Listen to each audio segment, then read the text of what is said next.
emocional. Esse texto, ele vem de um texto da Joana de Ângeles, né? Então, no livro Autodescobrimento, a Joana tem uma página, um texto, onde ela intitula O Ser Emocional. E quem é o ser emocional? Todos nós, né? Que trabalhamos e lidamos com a emoção. Então a Joana de Ângeles começa dizendo que o homem e a mulher, pela sua estrutura evolutiva, são essencialmente seres emocionais, recém-saídos do instinto, entre o primarismo, a sensação e a razão, passando pela emoção. Então, na nossa jornada evolutiva, nós temos conhecimento de que o princípio inteligente vai jornadeando em várias instâncias da evolução. Então, passando ali pelo instinto, passando pela sensação, pela razão, até chegar na emoção. Então, nós somos seres emocionais, né? Então, nós estamos trabalhando com a questão das emoções. E aquilo que a gente precisa desenvolver hoje em nós é a questão emocional. Porque todos nós somos, vamos dizer assim, doentes na nossa emoção, porque a gente ainda não consegue bem trabalhar a questão emocional. E esse é o nosso grande desafio hoje, enquanto espíritos reencarnantes, é trabalhar o lado emocional. Porque a gente já tem o lado racional bastante desenvolvido, a gente já consegue tecer algumas ideias claras, mas as nossas emoções ainda nos dominam, a gente ainda não consegue dominar, ou pelo menos encaminhar esse lado emocional. E aí eu trouxe aqui uma imagem, que é a imagem dos centros vitais, ou chakras, que a gente detalhou essa questão no estudo passado, lá na palestra passada, sobre a evolução dos chakras, desde lá do genésico até chegar lá no coronário, que é o chakra mediúnico. E por que eu trouxe essa figura novamente? Porque as emoções são as emoções que controlam o funcionamento desses chakras. O que são esses chakras, ou centros de força, ou centros vitais? São estruturas, são, vamos dizer assim, órgãos do corpo espiritual, que são regidos por um fluxo energético, e esse fluxo energético, ele é regido, por sua vez, pelo emocional. Então, nós somos aquilo que nós pensamos, aquilo que nós sentimos, e como nós sentimos, nós manifestamos nesse canal energético. Esse canal energético vai compor o nosso pensamento, e o nosso pensamento vai plasmar efetivamente a ação. Então, nós somos emoção, essa emoção vai conduzindo esse canal energético, esse circuito de forças, passando por todos esses chakras, movimentando cada um deles, certo? Assim como nós temos a corrente sanguínea, vamos aqui tentar fazer um exemplo básico. Assim como a gente tem a corrente sanguínea, e essa corrente sanguínea é aquela que vai levando todos os nutrientes e vitalizando todas as nossas células do corpo físico, nós também temos um fluxo energético no campo do espírito, uma corrente energética que a gente poderia dizer que se assemelha com a sanguínea. E essa corrente energética é que vai dando vitalidade a todas as nossas células espirituais, a todas as células do perispírito. E essa vitalidade, ela se expressa no campo físico. E quem é que direciona essas energias? São esses chakras, ou esses centros de força. São eles que fazem esse direcionamento, essa regulação do campo energético. Conduzido por quem, por sua vez? Pelas emoções. Então são as nossas emoções que fazem essa condução. Tanto é que... Gostei agora, está bem melhor. Só melhor o grave, está muito agudo. São essas emoções que, tanto é que quando a gente tem uma emoção específica, a gente sente alguma coisa no corpo físico, não é não? Ou vocês não sentem? Quando sente medo, não sente um frio na barriga? Quando sente uma raiva, sente uma coisa diferente, a circulação acelera? As nossas emoções, elas conduzem esse fluxo energético, e esse fluxo energético, por sua vez, fazem uma pressão no físico, no corpo físico. Eu expliquei para vocês que esses primeiros chakras, eles são chakras primitivos. Eu estou aqui pegando uma ponte já com aquilo que a gente estudou na aula anterior. Então, o chakra genésico e o gástrico e o esplênico, eles são os nossos chakras onde a gente contém as energias primárias, né? A energia da sexualidade, a energia da alimentação e etc. Esses que estão acima do tórax, onde nós temos o chakra cardíaco, o chakra laríngeo, o chakra frontal e o chakra da mediunidade, que é o coronário, são os centros, os pontos de força superiores. Então eu trouxe aqui uma representação que é interessante. Essa representação aqui é um centauro da mitologia. Então o que é o centauro? O centauro, ele tem um corpo de cavalo e tem uma cabeça já humana, do tórax para cima ele já é humano. Então o centauro, ele é a representação da nossa transição evolutiva, do animal para o mais racional, mais evoluído. Então, do tórax para baixo, quem são os chakras que nos regem? São os chakras mais instintivos, é o da sexualidade, é o da fome, é o esplênico. Então esses são os chakras primitivos. Por exemplo, a pessoa que, quando eu disse no estudo anterior, que vive para comer e reproduzir, ele é o quê? Um animal, não é isso? A pessoa que vive para comer e reproduzir e excretar é um animal, é um suíno. Então, quando você vive apenas do umbigo para baixo, você manifesta apenas esses canais energéticos. Quando você vai do tórax para cima, você já manifesta outros comandos. Por exemplo, o emocional, que fica no cardíaco, o laríngico, que fica aqui na fala, na expressividade, o frontal, que fica na questão da racionalidade, e o coronário, que vai ter essa sensibilidade mais espiritual. Nós somos o que, gente? Espiritualmente falando, nós somos um centauro. Nós somos uma transição, nós ainda não somos humanos. A gente diz assim, eu sou humano, nós ainda não somos humanos, nós somos animais em transição. Por isso que na biologia, quando a gente vai ver lá na biologia, o homem está na que categoria? Categoria animal. Quem coloca essa categoria hominal? É Kardec que inventa esse termo. Biologicamente não existe isso de hominal. Por que Kardec fala essa questão do hominal? Porque ele entende que já existe uma coisa em nós que nos diferencia dos animais. Biologicamente nós somos animais, mas nós temos algo que vai para além do animal, que ele vai chamar de categoria hominal. E que categoria seria essa? A categoria das emoções, da razão e da sensibilidade mediúnica. Um animal pode ser médium? Pergunta básica, né, lá do livro dos médios. Os animais têm mediunidade? Não, gente, os animais não têm mediunidade. Eles têm uma sensibilidade aos espíritos, isso é verdade, mas não é uma mediunidade propriamente dita, porque a mediunidade, ela carece de dois fatores importantes, do racional e do emocional. E um animal ainda não tem essas estruturas devidamente ajustadas. Porque quando você vai fazer uma psicografia, por exemplo, ou uma psicofonia, o espírito se comunica através do médium, o que o espírito se utiliza do médium? O racional, a inteligência e também o emocional. Então o médium vai, chora, expressa tudo aquilo que o espírito está sentindo. Um animal teria condição de fazer isso? Não. Então, mediunidade é uma coisa que é do humano. A razão, a inteligência propriamente dita.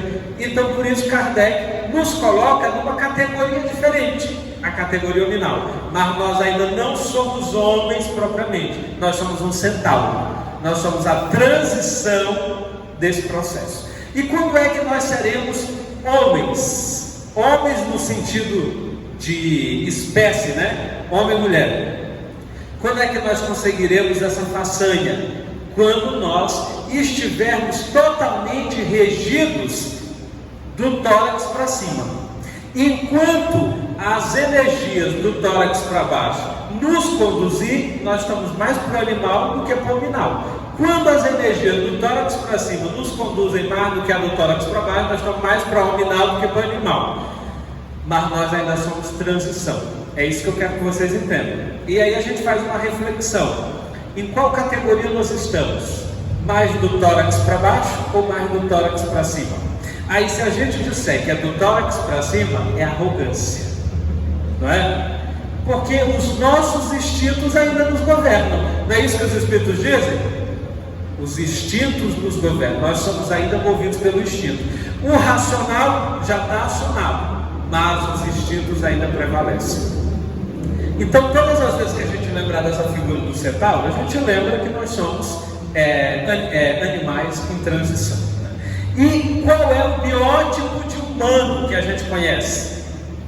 O Cristo, né? Seria um biótipo, né? Um protótipo de humano, porque o Cristo era totalmente governado pelas questões mais avançadas. Por isso que ele dizia que ele era filho do homem. O que é o filho do homem? É aquele que se forjou na humanidade, fruto da humanidade, ou seja, veio dali daquelas raízes, porém estava liberto dela. Então nós ainda não somos filhos do homem, nós ainda somos codependentes dessa raiz humana que ainda nos escraviza. Beleza, vamos mais para frente. Joana diz assim, muitas vezes o ser em crescimento interior sofre os efeitos das energias abundantes de que se é objeto e faz um quadro de congestão, responsáveis por vários distúrbios de comportamento como de natureza orgânica, transformando-os em campos enfermiços que poderiam ser evitados. Vamos imaginar que nós temos um canal energético, não temos? Por exemplo, na casa de vocês todo mundo tem como é que se diz? Aquela rede de tubulação, né? De encanação. Então você tem ali uma bomba, essa bomba leva água através de canos, né? Por todas as partes da casa. Se acontece, por exemplo, um entupimento em um cano, o que vai acontecer ali? Pode haver uma rachadura, pode haver uma explosão, e aquela água vai começar a fazer o quê? Vai dispersar ali na casa, né? Então, o nosso fluxo energético, ele pode fazer uma congestão, que é uma espécie de, por exemplo, a gente pode acumular tantos resquícios de coisas negativas que a gente pode empanar esse ciclo normal. E quando a gente consegue obstruir esse ciclo normal, o que vai acontecer com essa energia? Ela vai estourar em algum lugar. E aí a gente vai já entender isso mais para frente. Joana diz que, em outras circunstâncias, as energias não eliminadas corretamente e mantidas sob pressão expressam-se como inibição, igualmente geratriz de outras patologias desassossegadoras. Então nós temos esse outro quadro que é a inibição. É essa energia que ela também não consegue circular de maneira, vamos dizer assim, no ritmo saudável, no ritmo natural. Então acaba causando alguns transtornos à personalidade. E Joana vai dizer que a conduta desregrada, os pensamentos violentos, as forças descompensadas do instinto, produzindo congestão e inibição das energias. Olha só, gente, o que produz congestão e inibição? Chamar a atenção de vocês, tá, gente? Que eu sei que vocês estão um pouquinho cansados, a obsessão está querendo tirar a atenção de vocês. Não deixem, por favor. Olha só, a conduta desregrada. Quem é que tem uma conduta bem regrada? Porque a gente tem que ler Joana de Ângeles, gente, meditando texto por texto, palavra por palavra. Às vezes a gente lê assim como se a gente estivesse lendo um romance e a gente passa por cima das informações. Olha só o que Joana está dizendo. Vamos lá, vem para mim. Faz que nem Antônio Ferreira, né? Corta para mim. Olha só, a conduta desregrada. Nós temos uma conduta regrada? Não, nossa conduta é totalmente desregrada, não é, Davi? Ou nós somos aquele modelo de pureza? Claro que não. Outra coisa, os pensamentos violentos. Alguém que tem pensamento violento, gente? O que é um pensamento violento? É vontade de matar o outro, mas não só isso. quando a gente pensa mal do outro, quando a gente deseja algo mal para o outro, mesmo que seja aquele malzinho assim sutil, dar uma topada, sabe? Quebrar a cara. Então isso já é o pensamento violento. As forças descompensadas do instinto. O nosso instinto, ele está bem assim organizadinho, a gente está conseguindo controlar ele, ou ele está descompensado? Ele deve estar descompensado, né? Então tudo isso vai produzir o que, gente? Congestão e inibição das energias. E isso significa que as nossas energias, elas estão congestionadas ou inibidas. Funcionando normal aqui não estão. Porque uma vez que a gente já identificou que nossa conduta é desregrada, que nós temos pensamentos violentos e que os nossos instintos não estão bem organizados, então nós estamos dentro desse quadro. Continuando, dão curso aos atestados de quê, gente? O que esse quadro de congestão e inibição das energias fazem conosco? Nos torna uma personalidade violenta, depressiva, uma obsessão compulsiva, degeneração dos tecidos e órgãos. Então eu disse para vocês que quando a energia ela não circula pelo canal normal, ela estoura em algum lugar, de alguma forma. É o que a gente chama na clínica de sintoma. A senhora está sentindo algum sintoma, dona senhora? Nadinha. Nem uma dor de cabeça, nem um mal-estar, nem um reumatismo. É o sintoma. Então, quando Joana fala de depressão, o que é a depressão? É um sintoma. O que é a obsessão compulsiva? É um sintoma. Degeneração dos tecidos e órgãos? É um sintoma. E qual é a causa? Fruto de um campo energético mal conduzido, mal regido, mal direcionado, por conta que as nossas emoções estão ou congestionadas ou inibidas. Consegue me entender? Vamos mais para frente. E aí, o que Joana nos apresenta? A escala da consciência lúcida ou transcendência do ego. Ela vai traçar para a gente essa escala da consciência lúcida ou transcendência do ego. O que seria isso? É uma análise das nossas emoções. Como é que nossas emoções estão? Joana vai trazer para nós 4 tipos. Isso não significa que só existem esses, mas ela traz esses como exemplos para nós. Ela começa dizendo que inicialmente cada indivíduo deve realizar uma avaliação a respeito da própria emotividade. Nós temos que fazer uma avaliação acerca das nossas emoções. E o que é as nossas emoções? Gente, a emoção não é só aquela coisa de se apaixonar. Quando a gente fala, tu está muito emotivo, a gente lembra logo do amor romântico, né? Não é isso. Emoção é raiva, é medo, é desejos. Tudo isso faz parte do campo emocional.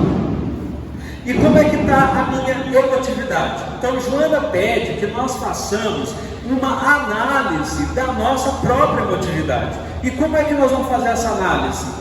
Estudando como é que eu estou sentindo. Como é que você está sentindo agora, Davi? Ou no seu cotidiano, o que você mais sente? Estresse, raiva, medo, culpa, vergonha, alegria, bonança, satisfação? Tudo isso faz parte do emocional.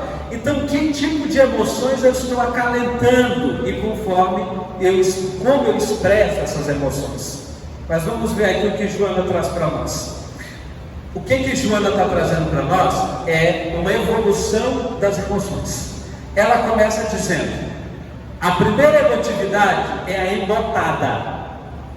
Aí a gente vai estudar esses quadros e a gente vai ver se a gente se encaixa em algum deles, se não em todos. O que é a emotividade embotada?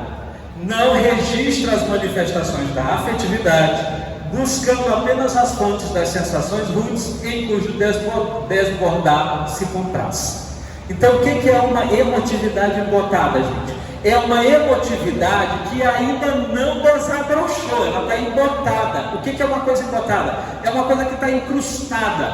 Por exemplo, a flor. Antes dela desabrochar, ela é o quê? Ela é um botão, ela está fechada, ela está embotada.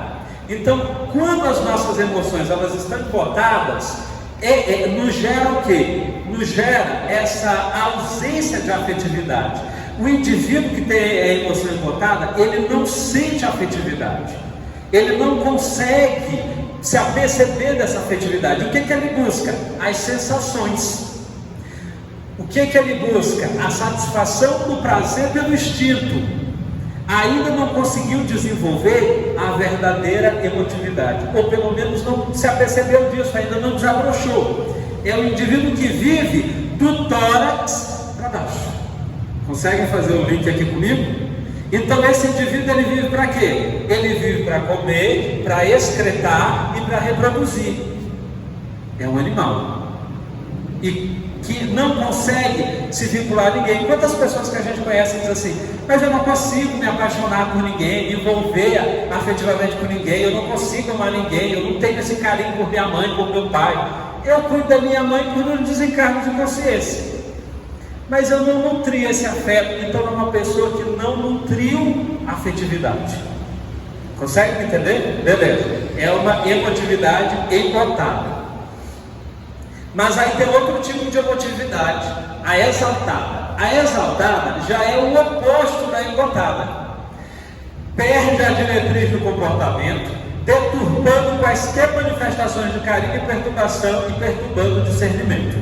O que é essa emotividade exaltada? Já é um indivíduo que desabrochou demais o campo emocional. E ele acha, por exemplo, ele perde o discernimento, ele acha que ele se apaixona muito rápido, é o piegas, é a pessoa que se apaixona fácil, confunde as coisas, né? Qualquer coisa acha que é aquele romantismo e cria situações. É aquela pessoa que perdeu o discernimento, aquela emotividade totalmente escancarada. Então, será que nós não estamos vivenciando um quadro desses? Ou não já vivenciamos? Porque isso aqui não significa que é instante. Às vezes a gente está num quadro desse, daqui a pouco a gente sai desse quadro. Um outro tipo de emotividade, a indiferente. O que é o indiferente? Ignora o rumo das exteriorizações, morrendo por efeito de satisfações não saciadas e de prazeres não fruídos. O que é o indiferente? O indiferente é aquele que ele não quer sentir, mas ele sente. É aquela pessoa, vamos dizer assim, frustrada no amor. Se frustrou, teve uma frustração, ninguém presta, não adianta cuidar das pessoas, as pessoas são más. Sabe aquela pessoa que foi cuidar de alguém, pegou um tapona na cara? Aí ela acha que o ser humano é mau e não merece afetividade, não merece cuidado, não merece. É a pessoa que é o quê? Indiferente. Ela sente a vontade de manifestar o afeto, ela tem o desejo de se envolver afetivamente, mas ela se boicota, ela se prende, ela não se permite. É o indiferente. E por não se permitir, o que acontece com essa pessoa? Ela vai morrendo por efeito de satisfações não saciadas e de prazeres não fruídos. Aí ela se torna aquele quadro psicológico que a gente chama de rabugento. Vocês já conheceram a pessoa rabugenta? O rabugento é que tem a emotividade diferente. Ele se auto-boicota. Ele não se permite viver a sua emotividade, embora ele sinta o desejo. Aí vira rabugento e começa a infernizar a vida do outro que quer viver a sua vida emocional. É sempre assim, não é? Aí nós temos uma outra emotividade, que é a apaixonada. Manifesta-se a um passo da alucinação, deixando que predomine os desejos egoístas em egocentrismo infeliz. O que é essa emotividade apaixonada? É um indivíduo que ele, quando se relaciona emocionalmente com alguém, ele quer que aquela pessoa faça tudo por ele. Olha, se tu me ama, tu tem que fazer isso por mim, tu tem que fazer isso, tem que ficar desse jeito, do jeito que eu quero, do jeito que eu gosto. Se tu não ficar debaixo dos meus pés, então não é amor verdadeiro. E ele chega ao egocentrismo, ao egoísmo, né? Então é um indivíduo que tem essa emotividade apaixonada, é uma emotividade egocêntrica, possessiva, controladora. E se não for desse jeito, você não me ama. Confunde amor com subserviência. Consegue entender, Ângela? É dessa forma. A gente já encontrou alguém dessa forma? A gente já encontrou algumas. E às vezes, quando a gente olha para o espelho, a gente encontra algumas dessas emotividades apaixonadas. Mas existe, gente, a emotividade enobrecedora. O que é enobrecedora? É aquela que estabelece paradigmas e patamares de autorrealização e integração nos mecanismos da vida.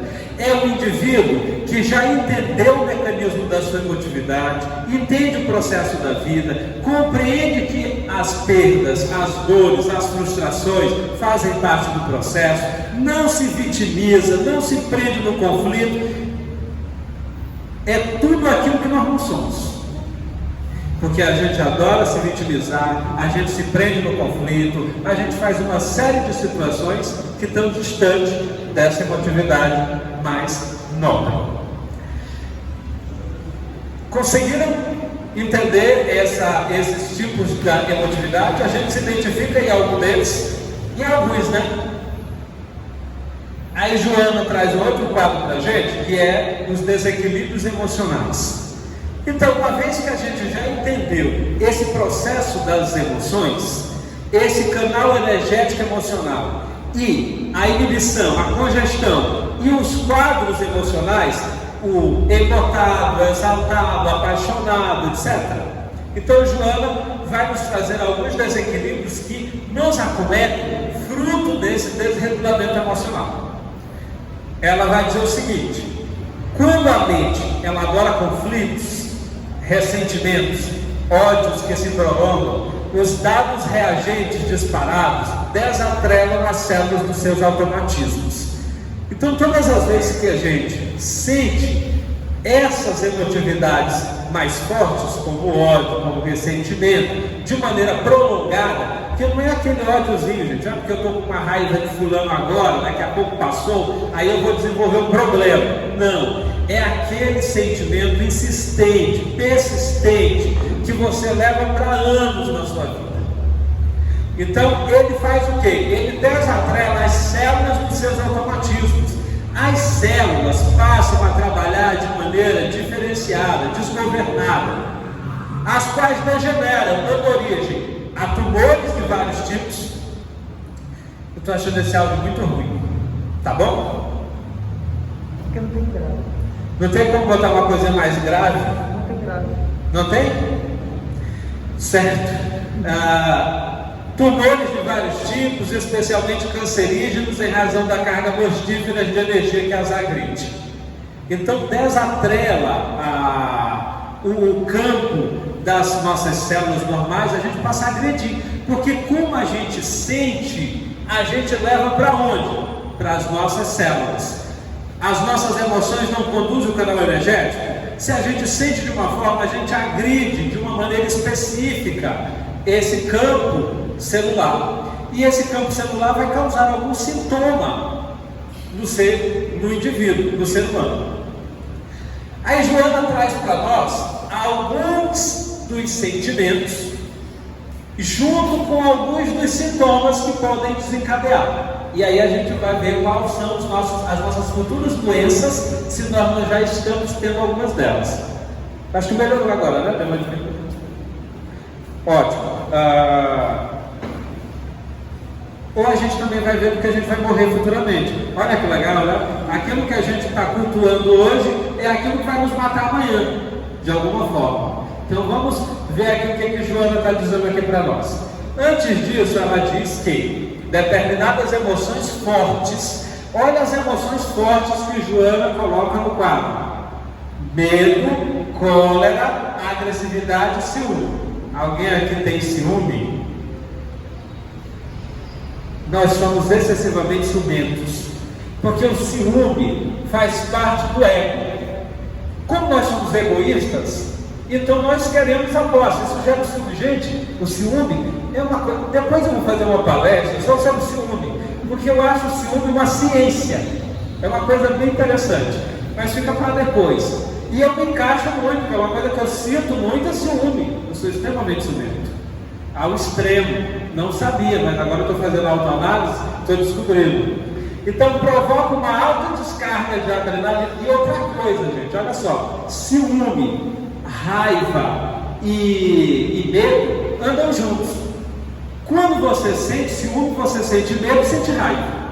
Não tem como, porque o ciúme ele vem junto com a raiva, que é o ego ferido, e o medo de perder também, o medo da perda. Então, ciúme, medo e raiva andam juntos.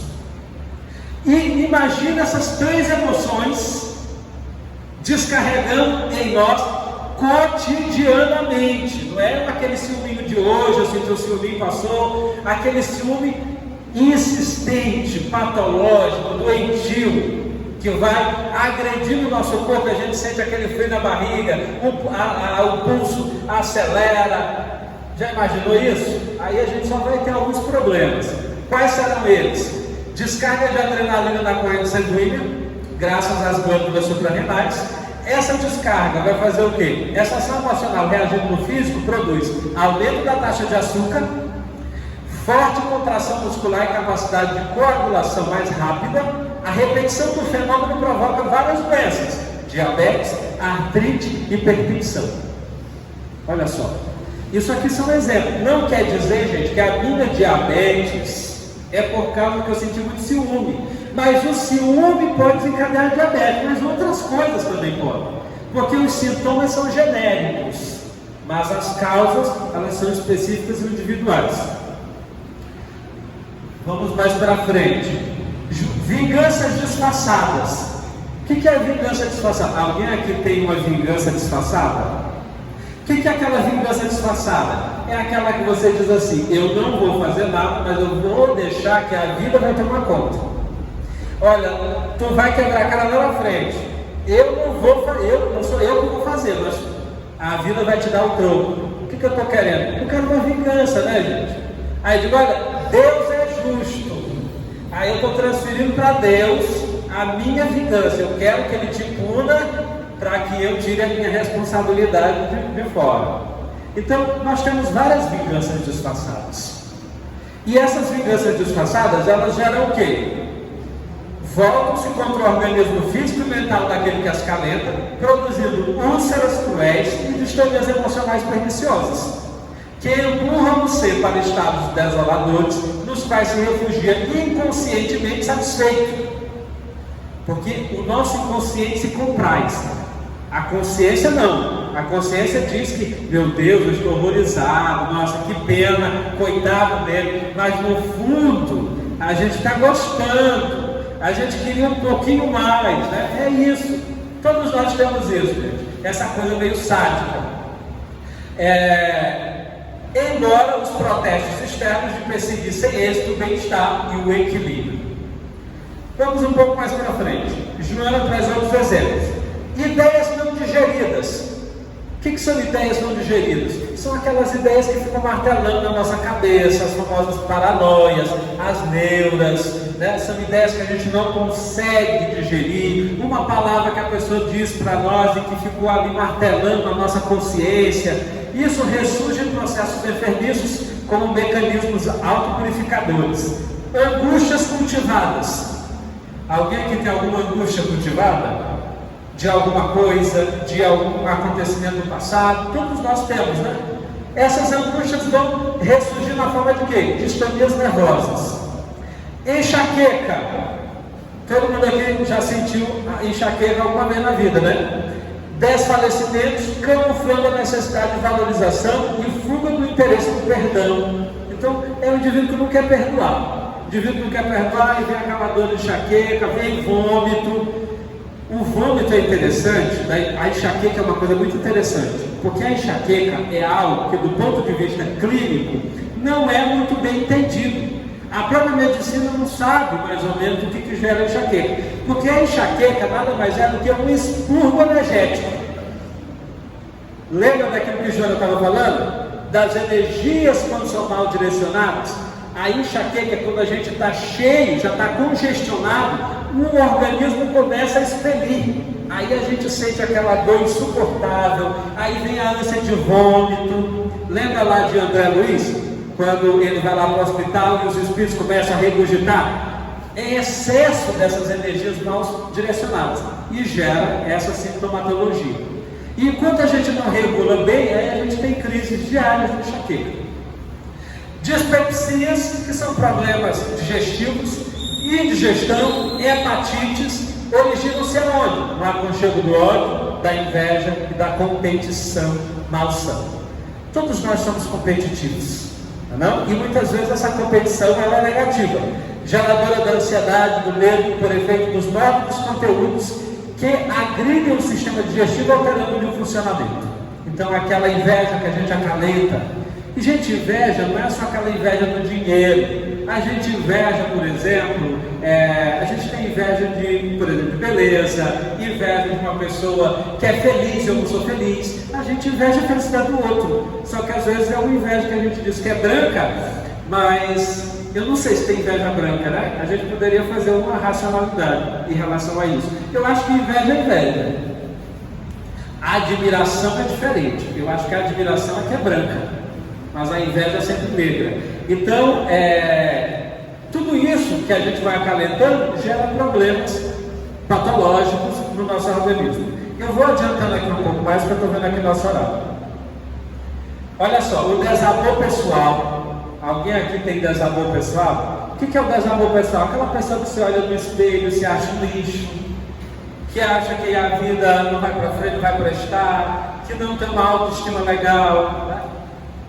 Os complexos de inferioridade, as mágoas sustentadas pela autopiedade, as contrariedades que resultam dos temperamentos fortes, são fontes de constantes atritos com o organismo, resultando em cânceres de mama, da próstata, disfunções coronarianas, cardíacas, infartos brutais.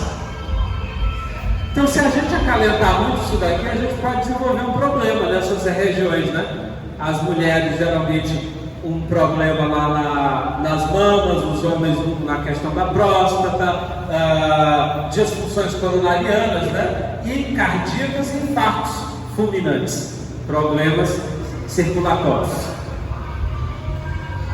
E aí, às vezes a gente faz essa análise, gente, nós somos tão, vamos dizer assim, a gente tem tanta dificuldade de se autoanalisar, que quando você olha para isso, você tem a coragem ainda de dizer que o que você está sentindo não é fruto disso.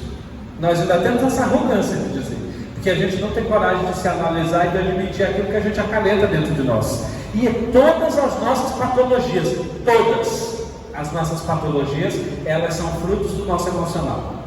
Não tem para onde correr.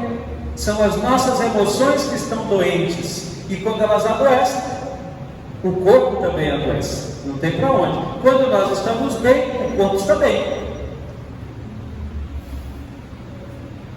Impetuosidade, violência, queixas sistemáticas. Alguém aqui gosta de fazer queixas todo dia? Ah, porque está chovendo demais. Ah, porque está muito quente. Ah, porque a vida está uma droga. Pessoas que ficam se queixando o tempo todo. Desejos insaciáveis respondem por derrames cerebrais, estados neuróticos, psicoses de perseguição. Sabe aquelas pessoas que ficam achando que tem alguém todo tempo seguindo elas, que querem botar ela no trabalho? Eu sei que fulano está lá no meu trabalho puxando a perna, às vezes o outro não está nem ligando para ele, ele criou essa neurose. Então é uma pessoa que tem esses achaques, né, emocionais. Outros, os anseios insatisfeitos dos sentimentos convergem como força destruidora para chamar a atenção das pessoas que preferem inspirar compaixão, esfalecendo a organização celular e a respectiva mitose, que é a divisão da célula normal, facultando o surgimento de focos infecciosos resistentes a toda terapêutica. É aquela pessoa que pega uma infecção e a medicação não funciona.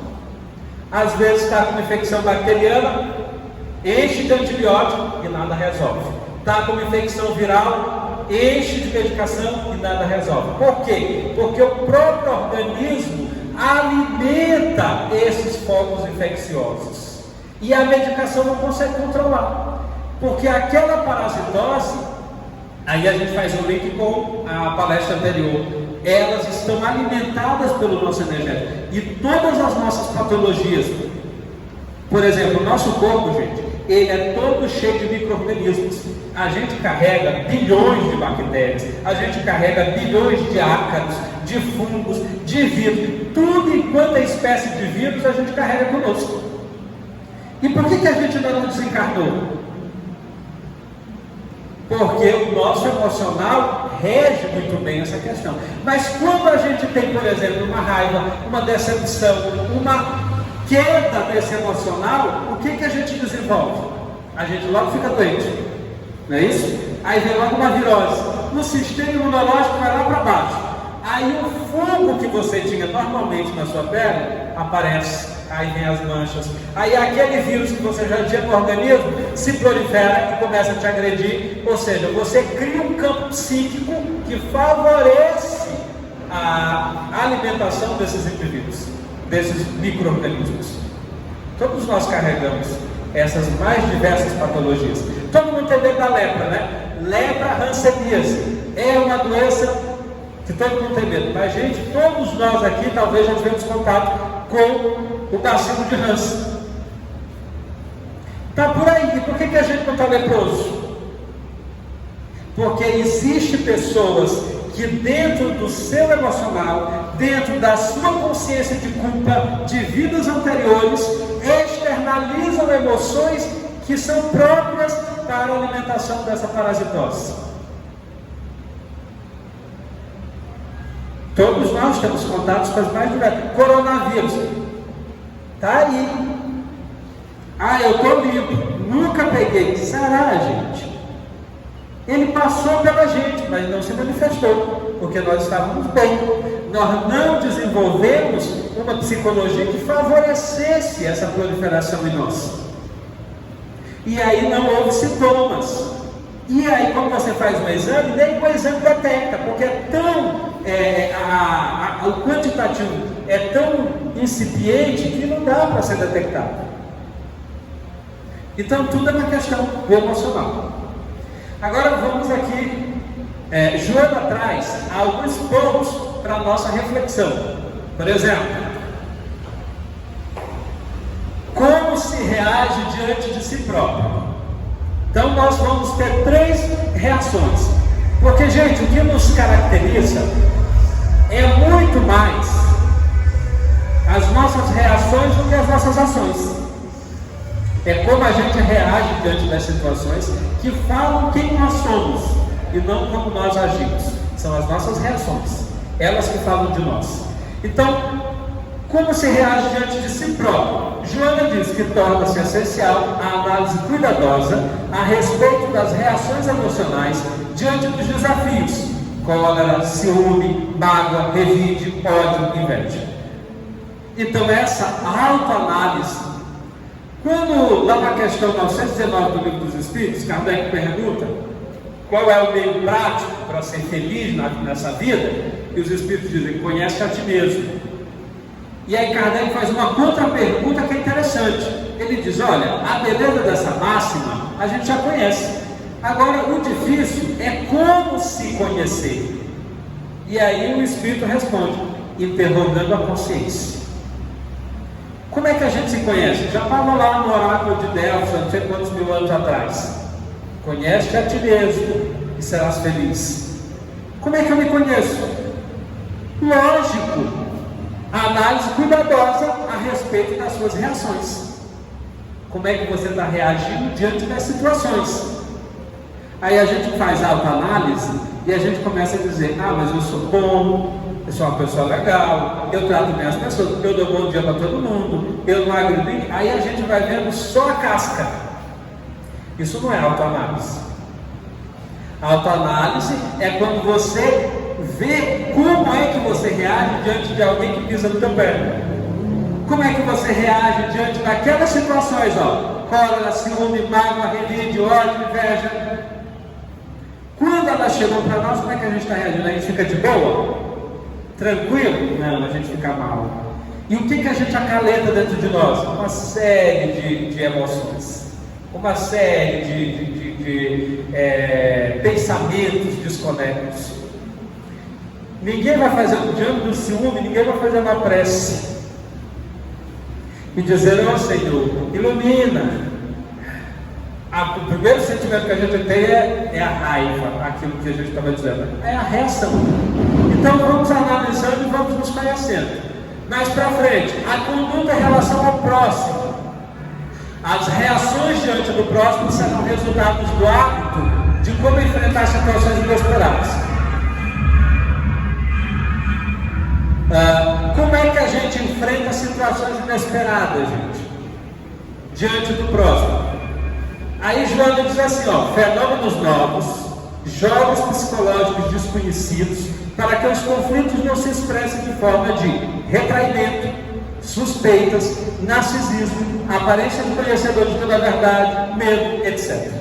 Então, como é que a gente está reagindo diante do outro, do comportamento do outro? Geralmente a gente tem essas reações, ou a gente se retrai, não quero ter contato com ninguém, eu sou antissocial, não é assim? Tem gente que dá posta assim no status, sem, como é que se diz? Sem paciência para humanos. Já vi muito nos status. É retraimento, eu não quero ter contato, ninguém que mexa comigo. Suspeitas, que o que eu estava dizendo, fulano deve estar tramando alguma coisa contra mim. Não, fulano não é meu amigo, eu tenho certeza que não é. Aí a gente vai criando uma série de coisas. Narcisismo, vai se achando melhor, né? Mais bonito, mais inteligente. Aparência de conhecedor de toda a verdade. O outro está sempre errado, só eu que estou certo.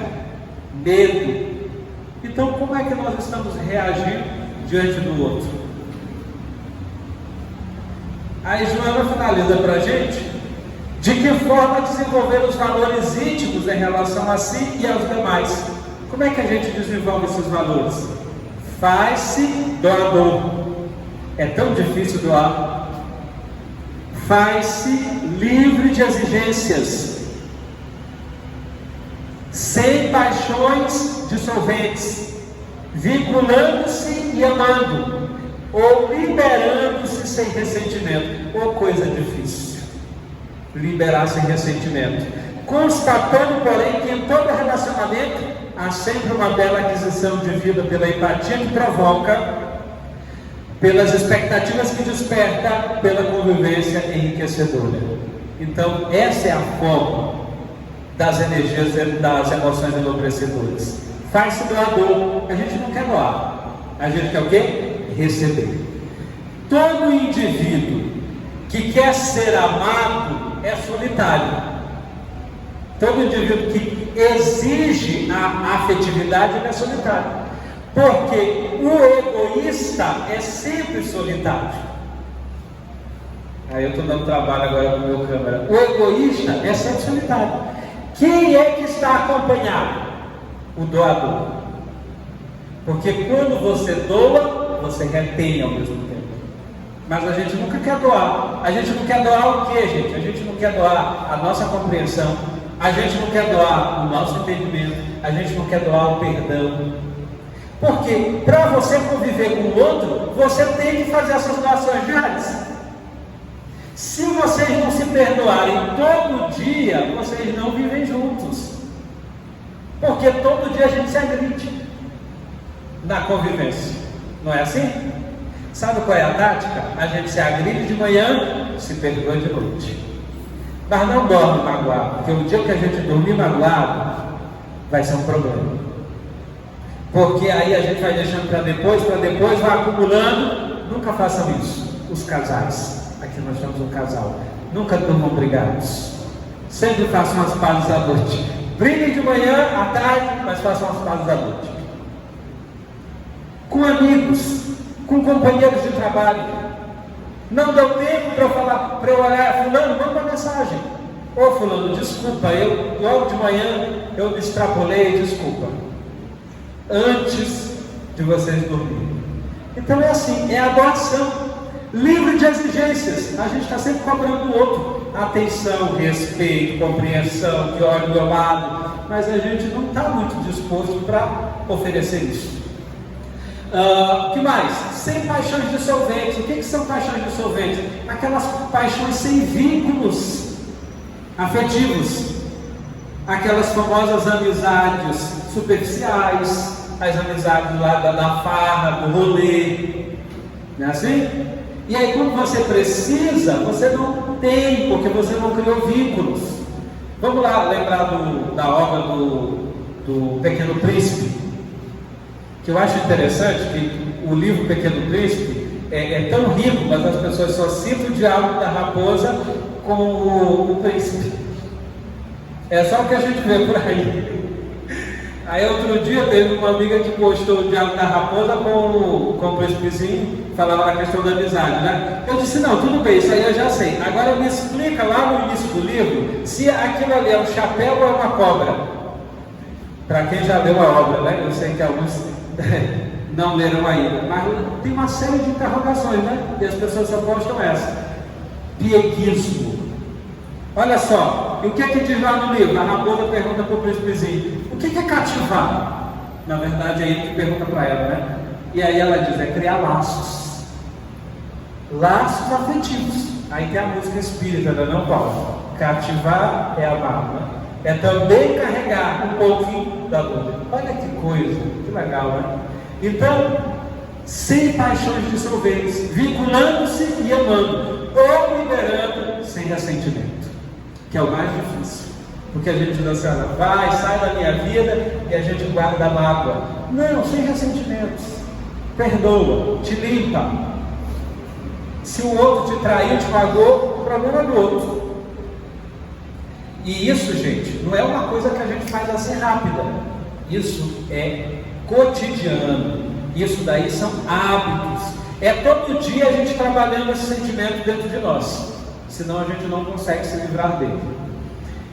Então, já passando aqui para o nosso final, Joana diz assim: cada ser humano é uma incógnita a ser apaixonada por ele próprio. Então, é você com você mesmo. Aí a gente vai lá no psicólogo, quer que o psicólogo resolva o nosso problema. Não vai resolver, vai te dar algumas diretrizes, mas é você e você mesmo. É você e sua consciência, é você e o seu sentimento.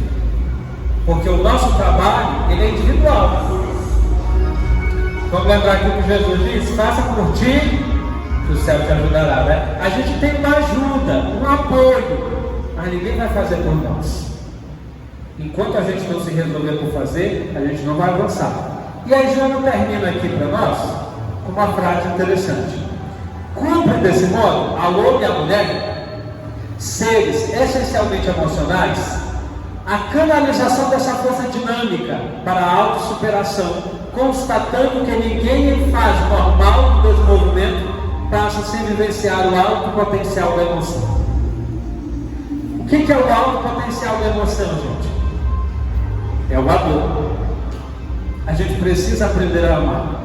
Nós ainda não aprendemos a amar. E é por isso que a gente não consegue viver bem os nossos relacionamentos. Porque a gente ainda não aprendeu a amar. Nós ainda não desenvolvemos esses canais energéticos do tórax para cima. É por isso as pessoas dizem assim: eu quero o amor da vida, não é isso? Ah, eu quero me apaixonar, eu quero o amor, eu quero isso. Quando encontra a pessoa bacana, legal, o encaixe, aí o que a gente faz? A gente destrói com tudo. A gente bagunça com tudo. Por quê? Porque o amor é um sentimento tão sublime, tão nobre, e nós somos ainda tão animalizados que a gente ainda não está totalmente preparado para lidar com ele. E quando ele chega até nós, a gente bagunça, a gente destrói, a gente se fere, a gente se agride, porque a gente ainda não aprendeu a amar. Eu lembro de Maria de Madalena, que quando ela encontrou Jesus, ela sentiu, ela se apaixonou pelo Mestre. Paixão de uma mulher pelo homem. Então aquela narrativa que a gente vê aí na dramaturgia, ela tem um fundo de verdade. A Maria Madalena era uma mulher que foi a vida inteira massacrada pelos homens. E por isso se tornou prostituta. Quando ela encontrou Jesus, aquela personalidade extraordinária, linda, mansa, delicada, foi o único homem que tratou ela com gentileza, ela se apaixonou. Os instintos femininos falaram. Só que quando ela chegou mais perto, ela entendeu que aquele ali era seu Deus e seu mestre. E ela fez o maior esforço da evolução de um indivíduo, de uma personalidade. Ela transmutou as energias instintivas em amor sublimado. Esse é o nosso grande desafio, enquanto seres reencarnantes. É transmutar essas energias mais embrutecidas, animalizadas, de uma forma mais sublime. E por isso Maria de Madalena se tornou o símbolo do heroísmo moral do Evangelho. Então nós, diante das nossas emoções desgovernadas, dos nossos pensamentos em desalinho, dos nossos instintos bárbaros, a gente precisa fazer essa transmutação das nossas energias, do primitivo para o sublimado. E isso exige de nós o quê? Uma única condição. Uma única. Não são várias, é só uma. Renúncia. Quem está pronto para renunciar? A gente não quer renunciar, mas só o amor sabe renunciar. O egoísta retém, mas o amor libera. E renunciar é doloroso, porque nos fere o ego, mas é onde a gente aprende a humildade e a ser verdadeiras ovelhas mansas na condução do bom pastor. Então, se você quer aprender a amar, aprenda a renunciar. Esse é o único caminho. E aí Maria pergunta ainda para Jesus: Senhor, somente ama quem se sacrifica? Maria, somente o sacrifício contém o ministério do divino amor. Então, quando é que a gente vai melhorar as nossas emoções? Quando a gente aprender a amar. E quando é que a gente aprende a amar? Quando a gente sinceramente aprender a renunciar. Até então, nós seremos seres egóicos, tristes, solitários e doentes.